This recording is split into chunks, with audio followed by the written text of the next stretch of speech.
মুখে, যেখানে জুতো দেখিয়ে বিক্ষোভের মুখে ফের লকেট চট্টোপাধ্যায়। মহিলারা বিক্ষোভ দেখান, জুতো দেখিয়ে বিক্ষোভ দেখান লকেট চট্টোপাধ্যায়কে। আমরা দেখেছি এর আগে ভদ্রেশ্বরে বিক্ষোভের মুখে লকেট চট্টোপাধ্যায়, যেখানে জুতো দেখিয়ে স্লোগান মহিলাদের, পাল্টা স্লোগান লকেটের। এবং এর আগেও ধনেখালিতে আমনে সামনে লকেট এবং অসীমা, যেখানে স্লোগান পাল্টা স্লোগান। আর এই মুহূর্তে যে ছবি আপনাদেরকে দেখাচ্ছি, লকেট চট্টোপাধ্যায় তিনি বিক্ষোভের মুখে শুধুমাত্র গো ব্যাক স্লোগান নয়, জুতো দেখিয়ে বিক্ষোভ দেখানো হচ্ছে। মহিলারা বিক্ষোভ দেখাচ্ছেন লকেট চট্টোপাধ্যায়কে, অর্থাৎ ফের একবার বিক্ষোভের মুখে লকেট চট্টোপাধ্যায়।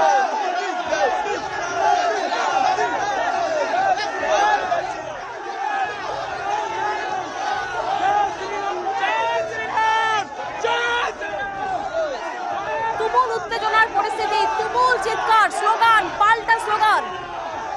ফের বিক্ষোভের মুখে লকেট চট্টোপাধ্যায়, এবার গো ব্যাক স্লোগান শুধুমাত্র নয়, জুতো দেখিয়ে বিক্ষোভ দেখানো হচ্ছে, বিক্ষোভ দেখাচ্ছেন মহিলারা। ফের বিক্ষোভের মুখে লকেট চট্টোপাধ্যায়। এর আগে আমরা দেখেছি ধনেখালির ছবি, যেখানে বিক্ষোভের মুখে পড়েন, যেখানে দফায় দফায় তর্কাতর্কি হয়, বচসা হয়, সেই ছবিও আজ ভোটের পঞ্চম দফা ভোটের দিনে ধরা পড়েছিল ভদ্রেশ্বরে। বিক্ষোভের মুখে লকেট চট্টোপাধ্যায়, যেখানে এবার জুতো দেখিয়ে স্লোগান মহিলাদের, পাল্টা স্লোগান লকেটে।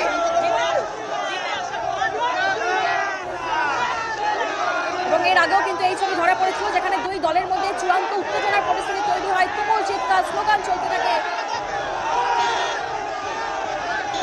একেবারে মুখোমুখি পর্যায়ে তখন আমরা দেখেছিলাম ধনেখালিতে একেবারে আমনে সামনে লকেট এবং অসীমাকে, যেখানে স্লোগান পাল্টা স্লোগান চলার। এরপর বেলা গড়াতেই এখন যে ছবি দেখা যাচ্ছে ভদ্রেশ্বরের ছবি, যেখানে ফের একবার বিক্ষোভের মুখে লকেট চট্টোপাধ্যায়, এবং সেখানে শুধুমাত্র গো ব্যাক স্লোগান নয়, জুতো দেখিয়ে বিক্ষোভ দেখাচ্ছেন মহিলারা। কি পরিস্থিতি এই মুহূর্তে জানবো বিস্তারিত, প্রতিনিধি ইরন এই মুহূর্তে আমাদের সঙ্গে রয়েছেন। ইরন, এই মুহূর্তের কি পরিস্থিতি, গন্ডগোলের সূত্রপাত কোথা থেকে? দেখো, এই মুহূর্তে পরিস্থিতি স্বাভাবিক, কিন্তু কিছুক্ষণ আগে ভদ্রেশ্বর সারদাপল্লী স্কুল যে বুথ কেন্দ্র, সেখানে ভোট কেন্দ্রে গ্রহণ দেখতে এসেছিলেন লকেট। এবং তখনই যখন আসেন, তখন এই অঞ্চলে থাকা কিছু মানুষজন তারা বলতে থাকেন শান্তিপূর্ণ ভোট হচ্ছে, কেন 5 বছর দেখা পাওয়া যায়নি, কেন ভোটের দিন এসছেন তিনি। এই নিয়ে কিন্তু ক্রমশ ক্ষোভ চড়ানো শুরু হয় এবং এপক্ষ অর্থাৎ দুপক্ষেরই সমর্থক ক্রমশ সামনে জড়ো হতে শুরু করেন। সেই ছবি এই মুহূর্তে আমরা দেখছি।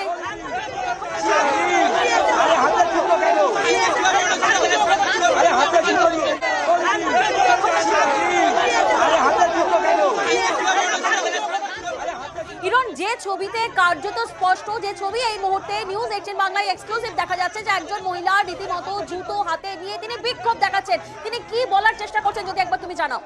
একদমই, দেখো, একজন না প্রায় দুজন মহিলার হাতে আমরা দেখতে পেয়েছি জুতো, এবং তারা বলছেন 5 বছর তিনি আসেননি, এখন কেন এসছেন। তার মধ্যে আরেকজন মহিলার অভিযোগ থাকে নাকি লকেট চট্টোপাধ্যায় তিনি ধাক্কা দিয়েছেন, তিনি ভোট দিতে এসেছিলেন এবং সেই জন্য তার এই বিক্ষোভ। এবং সেই বিক্ষোভ রীতিমতো কিন্তু দুপক্ষের মুখোমুখি জায়গায় এসে তারা একদিকে নামাবলি উড়িয়ে লকেট মোদির নামে লকেট চট্টোপাধ্যায় কি বলছেন শুনবো আমরা।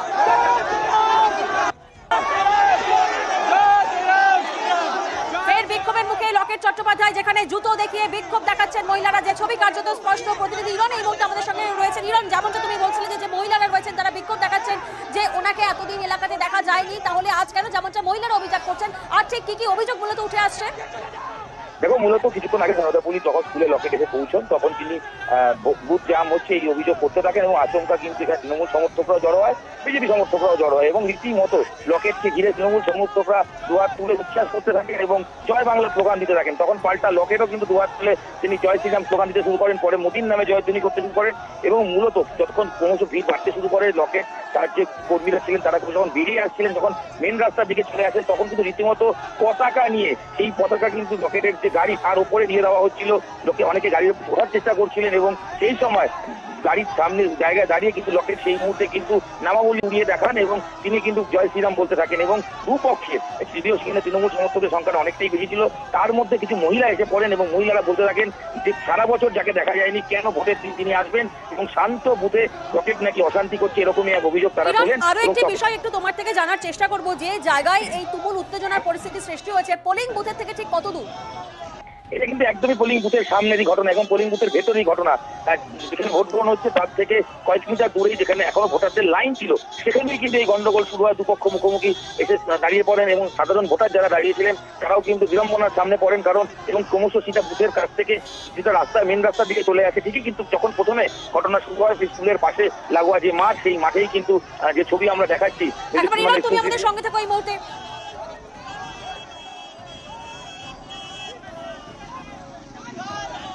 আবারও যাবো ইরনের কাছে। ইরন, যেমনটা তুমি বলছিলে যে একেবারে পোলিং বুথের সামনে এরকম তুমুল উত্তেজনার পরিস্থিতি, সেক্ষেত্রে তোমার থেকে একটু জানার চেষ্টা করবো যে ভোটিং প্রসেস কি ঠিকঠাক চলছে? তাহলে ভোটাররা কি এখনো লাইনে দাঁড়িয়ে রয়েছেন ওখানে?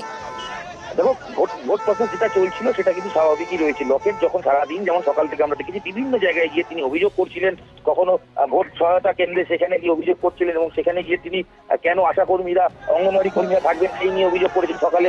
পরবর্তী সময় সীমাপাত্র বিধায়ক তার ওখানে গিয়ে ঝামেলা আমরা দেখেছি, মুখোমুখি চোর আর টাকার স্লোগান, সেই বিক্ষোভ দেখেছি। এবং পরন্ত বিকেলে ভোট শেষ হওয়ার 2 ঘন্টা আগেও ভদ্রেশ্বরে যখন তিনি আসলেন সেখানেও কিন্তু এই বিক্ষোভ এবং সেই বিক্ষোভে ভোট গ্রহণ প্রক্রিয়া কিছুটা হলেও তো ব্যাঘাত ঘটেছে, কারণ ভোটারদের লাইন যেখানে সেখানেই গন্ডগোল শুরু হয়। যদিও পরবর্তী সময় সেই গন্ডগোলটি মেন রাস্তায় এসে পড়ে, তবে কিছুক্ষণ আগেই লকেট এখানে ফোর্স এসে লকেটকে বের করে দেন এবং সেই মুহূর্তে কিন্তু লকেট এখান থেকে বেরিয়ে যান। কিন্তু যখনও বেরিয়ে যাচ্ছেন তখনও কিন্তু ওই জয় শ্রীরাম আর পাল্টা জয় বাংলা এই স্লোগান চলতে থাকে। সেই ছবি কিন্তু ধরা পড়েছে নিউজ 18 বাংলার ক্যামেরায়। একেবারে, অর্থাৎ পাল্টা স্লোগান বিজেপি কর্মীদেরও, যেখানে ভদ্রেশ্বরে বিক্ষোভের মুখে বিজেপি প্রার্থী এবং 5 বছর এলাকায় গড় হাজির থাকার অভিযোগ। সমস্ত রকম গুরুত্বপূর্ণ শিক্ষণীয় খবরাখবর সবার আগে জানতে অবশ্যই আমাদের চ্যানেলটিকে সাবস্ক্রাইব করে রাখুন।